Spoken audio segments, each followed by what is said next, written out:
Assalamualaikum warahmatullahi wabarakatuh. Waalaikumsalam. Teman-teman, sahabat Bahari, teman-teman seluruh bangsa dan negara yang saya cintai. Sore ini kita ngobrol bareng bersama Ketua Umum Perpu KPI, Federasi Pelaku Usaha Kelautan Perikanan Indonesia, untuk membahas berbagai hal terkait dengan kelautan, perikanan dalam arti total luas. Baik itu terkait dengan regulasi, baik itu terkait dengan bagaimana meningkatkan produktivitas, baik industri maupun tangkap maupun budidaya, baik di laut maupun di darat. Artinya bisa di lautan, perikanan air tawar. Sangat memiliki prospek yang luar biasa di era pandemi ini. Dan salah satu usaha yang tidak terkena dampak adalah sektor kelautan dan perikanan. Sehingga apabila sektor ini digeluti secara serius oleh para sahabat, oleh teman-teman sekalian, ini masih sangat potensial untuk dikembangkan. Baik itu sektor budidaya, sektor tangkap, trader, restoran, dan macam-macam. Bahkan restoran seafood pun juga sudah berkembang sedemikian baik dan masyarakat sudah menerimanya. Mulai dari kaki lima, di tenda-tenda, sampai restoran besar, sampai restoran bintang 5. Seafood sudah menjadi primadona bagi masyarakat kita, terutama di Indonesia, dan juga di dunia internasional. Obrolan sore hari ini, saya ditemani oleh Pak Agus Priyono, Ketua Federasi Pelaku Usaha Kelautan dan Perikanan Indonesia. Beliau juga mantan pejabat di KKP. Bahkan pernah selevel dirjen di PLT, sehingga dengan demikian maka banyak hal-hal yang dapat didiskusikan pada sore hari ini, dan ini akan terus didiskusikan berkelanjutan untuk membahas berbagai hal, mencari solusi terhadap permasalahan yang ada di sektor kelautan dan perikanan. Dan juga samping kiri saya Linda Kartika Dewi, seorang trader dalam produk kelautan dan perikanan. Jadi dia memasok restoran-restoran di Jakarta dari produk-produk daripada kelautan ataupun perikanan. Kemudian juga Mbak Kiki, ini pengusaha restoran seafood.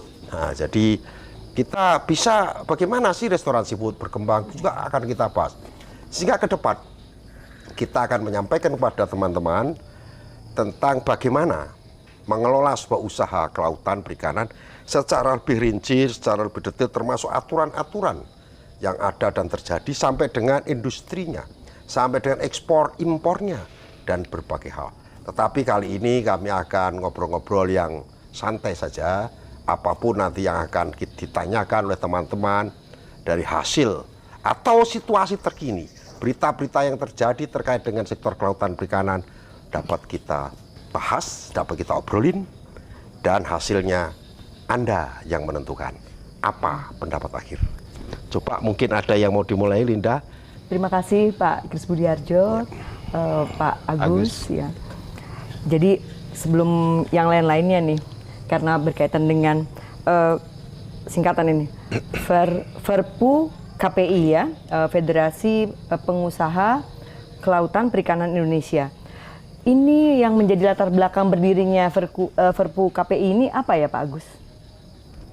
Ya, Pak Kris. Ya baik, jadi Perpu KPI ini dilandasi oleh pemahaman begitu besarnya potensi kelautan dan perikanan Indonesia.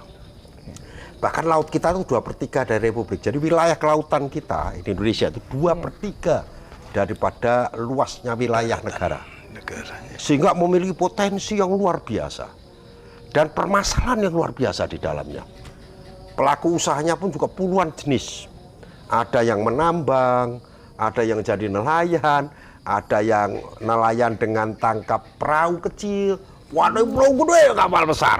Sehingga perlu ada harmonisasi pelaku usaha sektor kelautan ini sehingga ya tercipta harmonis. Sehingga sinergitas daripada pelaku usaha, sesama pelaku usaha, ataupun asosiasi-asosiasi yang jumlahnya sangat banyak digabung menjadi satu federasi. Sehingga hubungan antara pelaku usaha tercipta sangat harmonis, demikian juga dengan pemerintah. Sehingga kita berharap dengan adanya sinergi daripada pelaku usaha dalam sektor kelautan ini jumlahnya berbagai macam, yang banyak jenisnya, dan pemerintah sebagai pemegang regulasi, ini kita sinergikan. Sehingga kalau ada permasalahan cepat diselesaikan kalau sudah sinergi. Kira-kira seperti itu. Itu latar belakangnya. Latar belakangnya. Mungkin Jadi menambahkan sedikit, Mbak Linda. iya. Jadi itu yang dikatakan Pak Kris Budiarjo selaku Ketua Umum Forkopi bahwa pemerintah selaku regulator, Iya. bahwa kita sebagai pelaku usaha, kami harapkan bisa menjadikan wadah, memberikan fasilitasi antara pelaku dan regulasi. Dalam hal ini pemerintah atau KKP. Baik di bidang usaha perikanan tangkap, misalnya ada Astuin, baik di bidang perikanan budidaya, Asbumi, atau pengusaha budidaya laut Indonesia, Hipilindo, baik pengusaha ikan hias, ada di situ ada perusahaan ekspor ikan hias di Indonesia, ada perusahaan pengalengan. Harapan kita dalam wadah organisasi Forkopi ini nanti bisa memberikan solusi atau saran, sumbang saran, juga memfasilitasi antara pelaku usaha dengan pemerintah. Mudah-mudahan kalau ini kita harapkan bisa, saya pikir seluruh rekan-rekan dari asosiasi bisa bergabung di bawah naungan Forkopi ini. Mungkin itu Mbak Linda. Iya. Terima kasih Pak Kris, Pak Agus ya. Mungkin Mbak Kiki. Ya. Kira-kira seperti langkah-langkah apa gitu Pak yang akan menjadi penjembatanan itu ya antara nelayan, kemudian pelaku usaha dan juga pemerintah ke depannya yang akan dilakukan oleh Forkopi Pak SPI ini. Mungkin kita berikan sedikit gambaran secara global bahwa tolok ukur Kementerian Kelautan Perikanan dinyatakan berhasil itu manakala ekspor meningkat, artinya devisa masuk ke Indonesia. Bahan baku cukup, artinya produksi perikanan, budidaya maupun tangkap cukup. Ending yang paling dirasakan oleh kawan-kawan adalah nelayan sejahtera, yang sampai saat ini kelihatannya masih belum dirasakan.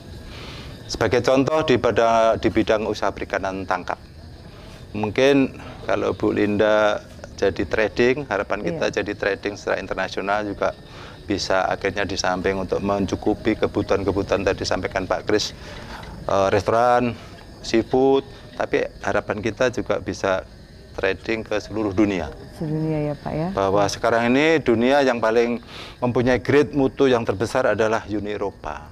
Itu kalau Uni Eropa sudah dinyatakan grade atau mutu paling bagus, artinya punya HACCP grade A, berarti bisa ekspor ke seluruh dunia tanpa kecuali. Grade yang berikutnya adalah grade B, itu bisa ekspor ke seluruh dunia kecuali Uni Eropa. Wajar bahwa negara maju itu pengen impor ikan adalah kalau bisa ikannya mutunya yang bagus, rasanya yang enak, kualitasnya baik, tidak ada penyakit dan mutunya bagus. Itu wajar, sehingga di dalam cerita perdagangan dunia siapa yang bisa memproduksi perikanan yang secara kontinuitasnya terjamin, kualitasnya bagus, harganya murah, syukur-syukur rasanya enak, yaitu akan menang bersaing. Jadi kita terus terang sampaikan Pak Kris tadi, sektor budidaya perikanan tangkap kita punya wilayah laut 2/3. Panjang garis pantai kita terbesar di dunia setelah Meksiko. Ironisnya kita masih ada impor ikan. Sektor budidaya yang sampai ini kita harapkan untuk skala internasional adalah budidaya udang. Kebetulan untuk sektor udang ini, khususnya udang Panama itu dibutuhkan di seluruh dunia, tanpa kecuali butuh. Dan kita pernah beberapa kali mempunyai kendala. Sektor budidaya itu kendalanya paling utama adalah pakan. Ini kita harapkan KKP sudah sewaktunya buat pakan mandiri yang sampai saat ini dicanangkan oleh beberapa menteri belum terjawab. Karena perlu diketahui bahwa pakan itu bahan bakunya terus terang impor. Satu yang dikatakan bahan utama adalah fish meal, tepung ikan. Asalnya dari daerah Argentina, Chili, Peru. Di sana karena ikan yang dikatakan ikan yang bagus, ada ikan yang utuh, proteinnya tinggi, adalah anchovy. Anchovy. Ya, saya pikir di bidang perikanan atau bidang budidaya apapun menjadikan kendala pertama adalah pakan. Itu memakan ongkos produksi hampir 75%. Yang kedua adalah penyakit. Oleh karena itu setiap benih yang akan ditebar di sektor budidaya harus screening PCR bebas virus. Itu sudah merupakan keberhasilan 50%. Itu terkait dengan sektor budidaya. Sektor perikanan tangkap mungkin harusnya kita nggak impor ikan, tapi kenyataannya sebetulnya sumber daya ikan kita cukup melimpah. Kalau tidak, nggak mungkin Cina maling ke sini, Filipina, Thailand, Vietnam kita, India semua kapal-kapal dulu nyuri di sini. Artinya apa? Artinya fasilitas kebutuhan infrastruktur kita khususnya perikanan tangkap kapal harus masih bisa. Apalagi yang kapal-kapal sifatnya besar. Kita selama ini paling rata-rata dari 30 gross ton sampai sekitar 150, apalagi kebijakan Bu Menteri kemarin, Menteri Kelautan yang Bu Susi, hanya dibatasi kapal tangkap 150, kapal angkut 150. Itu kan sangat nggak efisien. Nah, harapan kita ini nanti kita akan sampaikan kepada Bapak Ketua Umum, bisa memberikan masukan kepada Pak Menteri, bahwa produksi perikanan di Kementerian Kelautan dan Perikanan hanya 2, perikanan tangkap dan perikanan budidaya. Kalau itu produksi cukup, bahan baku untuk pabrik kita pengolahan cukup, melimpah, ekspor kita pasti akan naik. Harapan kita bisa masuk nelayan sejahtera. Mungkin itu Mbak Kiki. Kita akan bahas khusus ya. Bahas Jadi khusus ya. mengenai masalah budidaya, mulai tangkap, nanti ada segmen khusus di mana kita akan kupas tuntas tentang masalah permasalahan budidaya. Kita udah tahu semua bahwa kuncinya adalah bagaimana memproduksi pakan. Nah, itu ada solusinya pasti. Tapi bukan pada segmen ini. Kita akan ada segmen khusus tentang masalah pembahasan budidaya tawar dan budidaya laut. Jadi budidaya ada 2. Tawar dan laut. Satu lagi payo, Bapak. Payo, ya 3. Payo. Dan ini sudah berjalan semua. Hanya bagaimana, kenapa kita kok kalah dengan Vietnam? Kenapa kita kalah? Oh, kita tahu salah satunya adalah sektor pakan. Loh, kenapa fish meal kita kok yang katanya melimpah kok bisa kurang? Oh, berarti ada musim. Oh, berarti ada sarpas, sarana prasarana seperti cold storage dan sebagainya. Saya kira menteri yang baru ini adalah seorang bisnismen, seorang pedagang, seorang pengusaha yang akan paham akan itu, apakah dengan menggunakan uang negara, dikerjasamakan dengan swasta dan sebagainya. Kita akan bahas khusus. Jadi bukan pada hari ini. Kemudian kita nanti ke depan juga akan bahas khusus mengenai masalah tangkap. Bagaimana sulitnya melakukan tangkap kita karena izin kapalnya, karena pembatasan daripada cantrang. Nah, apa alasannya apa? Tentu semua ada alasan. Jadi regulasi dan pelaku usaha ini nanti kita temukan pada suatu hari, sehingga kita akan mencari sebuah solusi bagaimana yang terbaik dan langkah terbaik dalam meningkatkan produksi sektor kelautan dan pariwisata. Kira-kira gitu ya. Jadi kita, tapi santai aja, kita nggak usah terlalu anu ya. Nah, kita obrolannya katanya ngobrol sambil minum, silakan minum. Oh iya Pak, ini kan sekarang komoditas lobster itu kan komoditas yang mempunyai nilai jual tinggi nih. Nah tapi kan izin ekspor benihnya lagi dibekukan dan sedang dievaluasi. Sampai kapan ya? Kok lama banget ya? Ini benur ya? Iya, karena kan benur itu kan kalau dibilang gini loh, anaknya aja banyak banget, ya kan? Untuk jadi yang besarnya aja kan prosesnya lama. Kok lama banget ya dievaluasinya? Kira-kira bagaimana ya Pak? Yang pasti Indonesia tidak pernah ada budidaya lobster. Itu dulu. Ada pun kecil-kecil. Karena selama 4 tahun, selama Ibu Susi itu bukan hanya pelarangan ekspor, termasuk budidaya. Jadi nangkep aja nggak boleh. Nangkep aja nggak boleh. Bagaimana budidaya boleh? Logikanya begitu. Jadi ya boleh dikatakan budidaya tidak ada, ya sama aja dilarang. Loh, bahannya nggak bisa. Jadi bahan dari Indonesia mau dibidai juga boleh. Nggak boleh. Jadi bukan hanya ekspor yang nggak boleh. Nah ini nanti saya itu menarik. Iya. Jadi kejar ladaku kau tangkap. Kayak film ya Pak. Nanti kita akan bahas khusus itu tentang benur. Ini menarik karena bagaimanapun dalam situasi pandemi ini kemarin sempat dibuka dengan permasalahan. Permasalahan kemarin bukan pada pedagang, bukan pada nelayan, tapi pada pejabat publik di Kementerian KKP ini, mohon maaf, kasus korupsi dan sebagainya atau gratifikasi atau sebagainya itu terjadi di pejabat publik, bukan di pengusaha dan di nelayan. Nelayan senang, nelayan sedang melakukan persiapan untuk berusaha yang baik, diatur mau.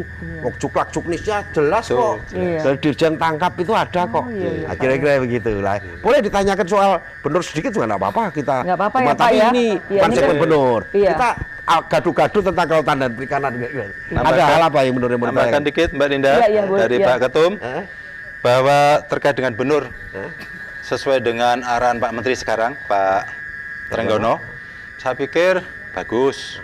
Artinya satu, dasarnya budidaya dan berkelanjutan. Iya. Yang kedua, Pak Menteri kemarin sebetulnya kebijakannya sudah bagus, Mbak. Iya. Artinya tidak ujuk-ujuk, memerlukan suatu kajian-kajian para profesor ahli sudah dikumpulkan. Iya.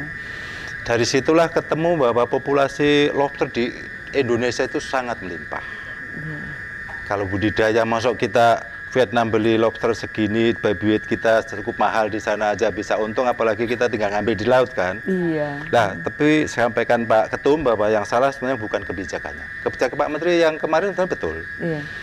Sambil menunggu infrastruktur budidaya yang masih dibangun, yang notabene sekarang ini kira-kira hanya masih memerlukan benih cuma 30 juta ekor. Itu dipenuhin dulu kemarin.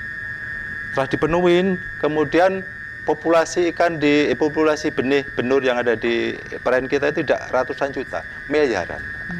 Makanya kebijakan kemarin saya rinci kan, 1 tahun sampai 3 tahun diharapkan budidaya cukupin dulu infrastruktur dengan yang ada dulu, sambil nunggu sampai 3 tahun, nanti 3 tahun stop. Kemudian sambil menunggu itu sisa populasi yang tidak dimanfaatkan daripada mati mubazir. Iya.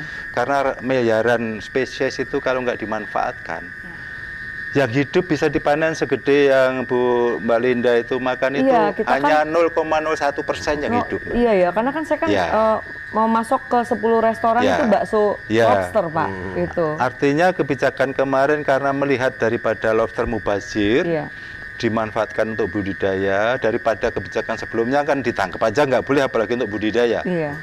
Akhirnya dari situ harapan Pak Menteri, Pak Edi kemarin, dari nelayan pembudidaya cukup, infrastrukturnya sampai jalan, kemudian sisanya juga diekspor mendapatkan devisa untuk negara, juga untuk meningkatkan kesejahteraan nelayan. Baru nanti setelah 3 tahun harapannya infrastruktur budidaya kita seluruh Indonesia cukup, stop. Saya pikir bagus. Seperti yang Pak Ketua Umum katakan, yang kemarin jadi masalah bukan kebijakannya, tapi implementasinya atau monopoli dalam kargo aja. Jadi hanya 1 poin aja. Ya. Oh gitu ya. Jadi tidak terkait dengan ekspor impor, tidak terkait dengan masyarakat juga senang karena ada kehidupan di nelayan, puluhan ribu nelayan tercukupi kebutuhan untuk makan minum terkait dengan pandemi. Tapi tiba-tiba di stop. Nah, ini kan sebenarnya juga belum ada penyetopan. Menteri belum pernah menyetop. Yang ada adalah surat edaran Dirjen tidak bersedia melayani salah satu surat SKWP, apa namanya? SKWP, Bapak. Itu sebagai syarat untuk mengeluarkan hasil. Jadi Dirjen Tangkap mengeluarkan salah satu surat SKWP namanya. Itu syarat untuk ekspor. Nah, ini surat ini dibawa ke karantina, setelah itu karantina baru boleh keluarkan hasil, baru bisa ekspor, sertifikat, baru ekspor. Nah, itu kira-kira seperti itu. Nah, persoalannya itu terjadinya di mana? Loh, kenapa Dirjen mengeluarkan daripada surat edaran itu? Padahal izin impor masih diberikan. Permennya masih berlaku. Permen. Jadi tidak ada penghentian ekspor sebenarnya. Yang ada adalah penghentian pelayanan. Tapi kenapa itu bisa terjadi, Pak? Antar instansi berarti di dalam instansi, bukan antar instansi. Di dalam instansi. Karena ada kisruh bahwa tentang kargo, ya mungkin untuk melepaskan diri bahwa Dirjen Tangkap tidak berwenang loh, tidak ada hubungan loh sama kargo. Jangan-jangan karena ada hubungan ditutupi, ya nggak tahu juga. Itu walau-walam. Saya pernah khusus membahas ini. Tapi nanti kita bahas khusus saja deh. Siap, ya. Kalau gitu bisa menginspirasi nih kan bisnis restorannya nanti bisa menjadi rajanya lobster di Indonesia tuh ada di restorannya Mbak Kiki. Iya, nanti Brad Pitt makan di restorannya ya kan di mana di Jakarta. Benur nggak ada ya? Restoran Benur nggak ada, iya. Kan itu kecil banget. Iya, padahal itu ya, Benur itu sekumpulan kekuatan kecil yang menjadi sebuah kekuatan besar. Benur-benur serius. Tadi Pak, kan berarti benur ini juga termasuk menyumbang devisa negara harusnya. Iya. Kalau dari sisi PNBP sendiri, menurut Bapak-Bapak itu PNBP belum ada aturan main ya? Belum ada aturan. PNBP sebetulnya sebelum ini sudah ada peraturan PNBP diatur oleh PP 75 tahun 2015, Mbak. Iya. Kalau tidak salah itu 250 perak per 1000 ekor. Tapi dalam rangka tujuan untuk meningkatkan PNBP, kemarin Pak Menteri mengusulkan revisi dari PP 75. Sehingga baru diusulkan ke Kementerian Keuangan, sampai sekarang belum keluar. Tapi PNBP yang sebesar itu sebenarnya sudah dibayarkan. Menurut Bapak itu angka yang pas atau Kurang besar Kurang untuk besar. pendapatan negara. Untuk pendapatan negara. Iya. Tapi kalau buat nelayan sama pengusaha Kecil sekali. kecil sekali, tidak merugikan lah Pak Iya. ya gitu ya. Jadi Yang menjadikan fokus kita sebetulnya gini, Bu, Mbak Linda sama Mbak Kiki. Sekarang dengan kebijakan Menteri sebelumnya, izin tangkap sudah diberikan, izin budidaya sudah diberikan, ekspor diberikan. Sampai saat ini langsung di stop itu infrastruktur yang sudah disiapkan oleh kawan-kawan nelayan kan banyak ribuan kapal, ribuan jaring di satu. Dan kerugiannya lumayan. Itu sampai Kerugiannya? sekarang perlu ada Lumayan, solusi. lumayan. Itu harus ada solusinya. Lumayan. Nelayan rugi. 20 juta baru lumayan. Betul. Gede banget. Iya buat nelayan. Betul.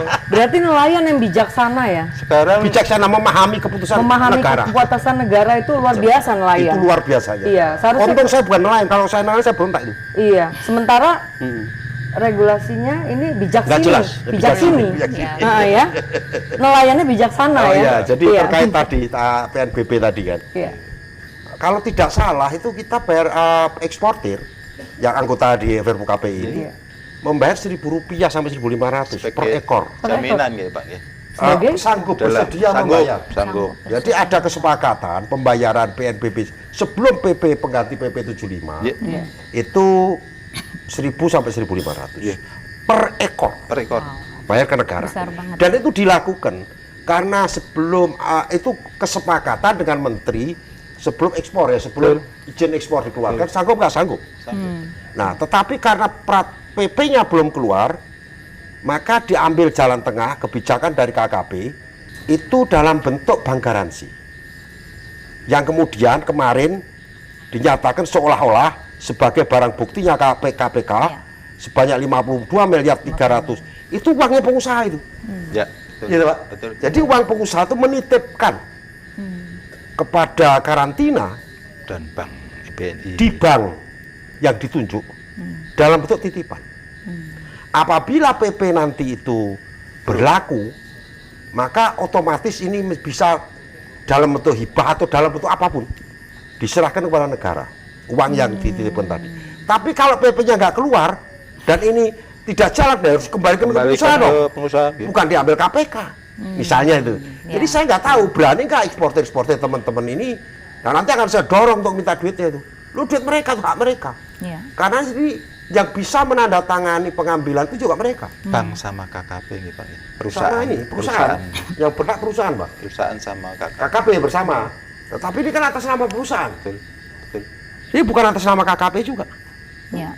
Ada siapa QQ atau Iya. di perbankan itu apa itu? Iya. Dalam satu rekening tapi ada QQ sumbangan atau titipan CQ. perusahaan A, B, C, D kira-kira seperti itu. Tetapi kita juga yakin bahwa apa yang dilakukan oleh KPK ini pasti ada pertimbangannya. Sehingga banyak pengusaha takut juga, waduh saya nggak nyogok itu kan, itu uang titipan. Maka saya jelaskan melalui forum ini, saya kira nggak usah khawatir. Uangnya Karena masih kita utuh ya, karena Pak, ya? uang utuh hanya diambil KPK sebagai barang bukti. Untuk klarifikasi lebih lanjut daripada KPK, ini uang siapa? Dan saya yakin KPK adalah lembaga yang clear and clean. Nah, jadi kita harus tahu, KPK satu-satunya lembaga yang clear and clean sementara waktu ini dipercaya oleh masyarakat. Ya.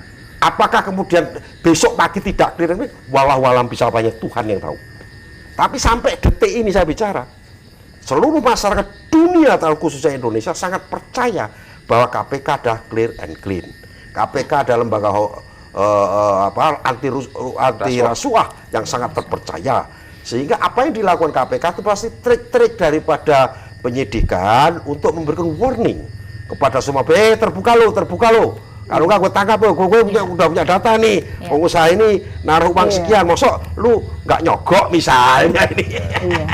Iya, iya. Kita nggak tahu juga kan. Itu saya kira strategi investigasi dalam kerangka penyidikan kasus perkara di KPK. Tapi kawan-kawan dari pengusaha tidak usah takut, itu bukan triki, itu bukan trik daripada KPK untuk menjebak.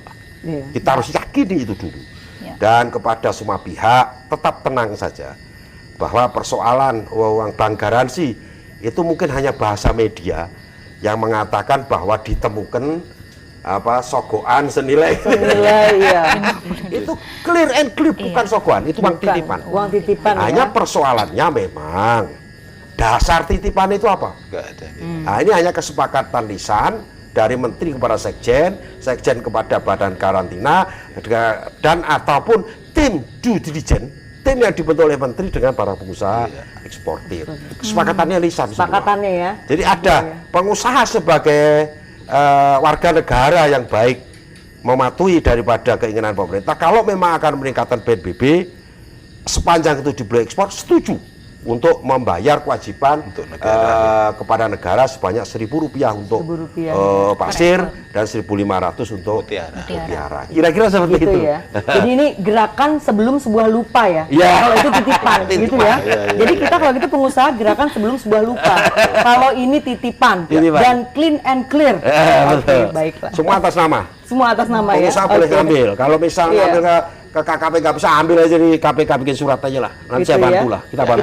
Dibantu Kita sama bantu. ya Perpu Perpu KPI KPI. akan bantu. Masya Allah luar biasa ya. Iya. Karena kita yakin KPK itu adalah lembaga penegak hukum yang sangat paham hukum, paham Iya. hukum, dan sangat bisa terpercaya.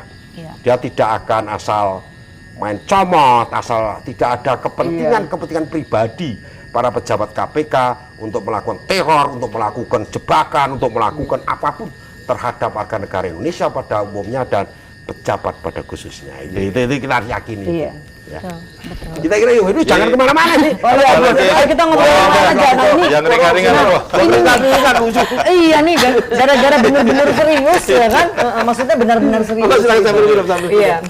Pak, kalau Bapak menilai kondisi perikanan kita sendiri saat ini ya, di tengah pandemi, terus ada isu korupsi, segala macam itu, kira-kira jadi kondisi perikanan gimana gitu Pak? Dan confidence level dari nelayan, pengusaha itu kira-kira Kondisi gimana nelayan saat saat ini seperti Pak Ketua Umum tadi, dengan adanya wabah COVID, ternyata hampir tidak ada yang kena karena dia di tempat yang panas, di daerah air yang garam. Jadi perikanan tangkap sampai saat ini masih tetap jalan, walaupun infrastruktur kapal yang harus diperbanyak. Tadi Pak sampaikan bahwa perizinan dulu yang terkena jadi momok sekarang sudah sangat mudah. Dulu izin itu kan sangat ditakuti, bagaimana prosedurnya, apa syaratnya, mengajukan ke siapa, waktunya berapa lama, nggak jelas. Sekarang dengan ada PP 27, juga ada Permen 58 tentang usaha perikanan tangkap, ada juga Permen 59 tentang wilayah penangkapan di WPP NRI dan alat tangkap sudah jelas.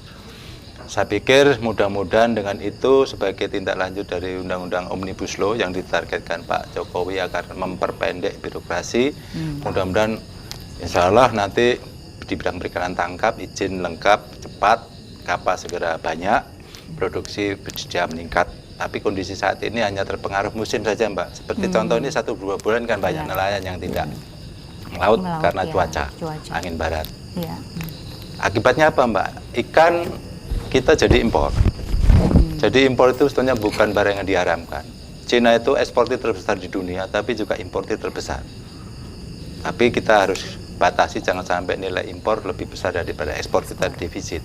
Nah, oleh karena itu kondisi saat ini seharusnya di bidang perikanan tangkap produksi sedikit menurun, bahan baku sedikit kurang, sebagian kekurangan harusnya dibuka keran impornya yang dilakukan oleh Ditjen PDS yang selama ini impor itu hanya kebijakannya setiap 6 bulan sekali mengajukan, itu kan nggak boleh.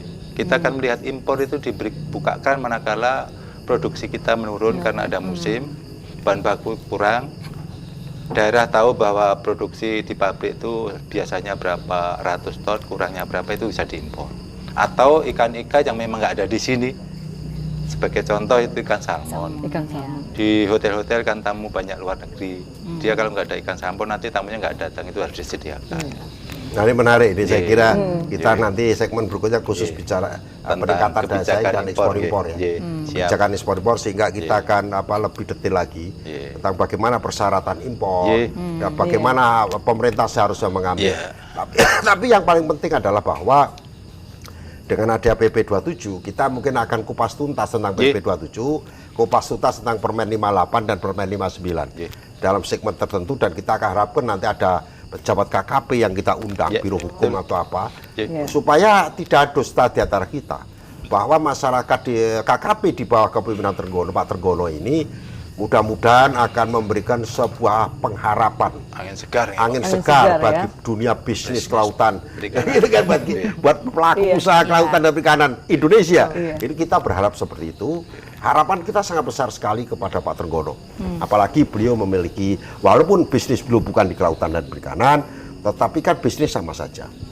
Apalagi deregulasi yang menjadi semangat daripada Omnibus Law. Kita akan lihat di dalam PP 27, nah kalau memang ternyata dalam PP tersebut masih nyusahin, nah kita bisa ajukan komplain kepada pemerintah. Kalau PP langsung kepada Presiden, Permen kepada Menteri. Kalau itu tidak, ya judicial review kepada pengadilan pun Perpu KPI siap untuk mengawal itu. Kira-kira seperti itu. Mantap. Jadi intinya adalah bahwa bagaimana agar antara keinginan Presiden dan rakyat, presiden yang dipercaya oleh rakyat dan dipilih oleh rakyat sudah banyak membuat kebijakan-kebijakan ini tidak terhambat oleh regulasi. Deregulasi sebagaimana diinginkan oleh presiden dalam semua sektor, khususnya di kelautan dan perikanan, dapat terjadi dengan adanya undang-undang Cipta Kerja. Itu kemudian turunannya PP 27, kemudian Permen 58, Permen 59. Nah, nanti kita akan telusuri mana-mana yang dianggap masih kurang atau masih dianggap menyulitkan daripada pengusaha. Ya kita akan coba ajukan permohonan revisi, dan revisi barang PP, revisi permen, undang-undang itu sah-sah saja, biasa saja. Apalagi di era Pak Jokowi ini, kalau ada hal-hal yang kira-kira secara rasional dan secara logik ya, dipahami, dapat dimaknai, itu menyusahkan sebagian besar daripada pelaku usaha, pasti presiden akan respon. Nah ini yang penting.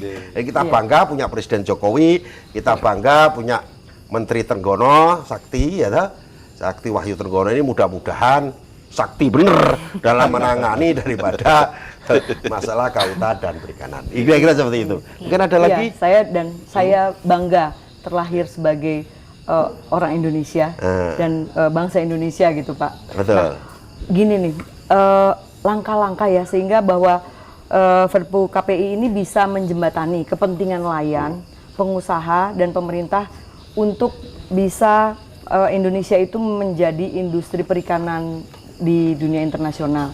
Misalnya nih, kita kan beli banyak nih salmon dari negara impor. Ya, kita impor.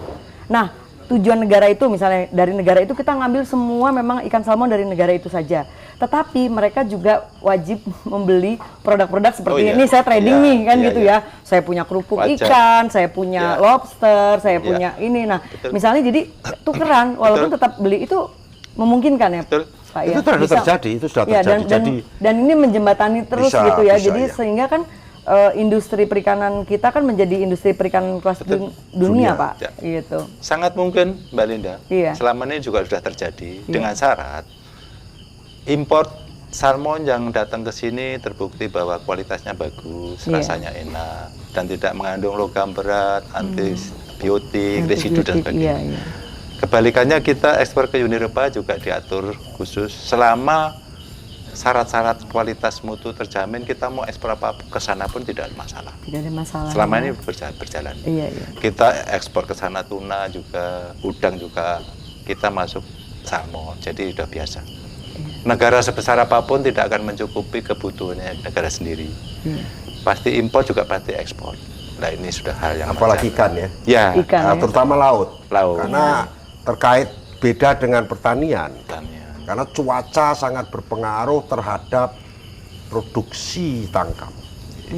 Jadi ya kalau cuacanya jelek banget, apa angin barat, angin kapal nggak melaut, nggak berani melaut, selesai udah.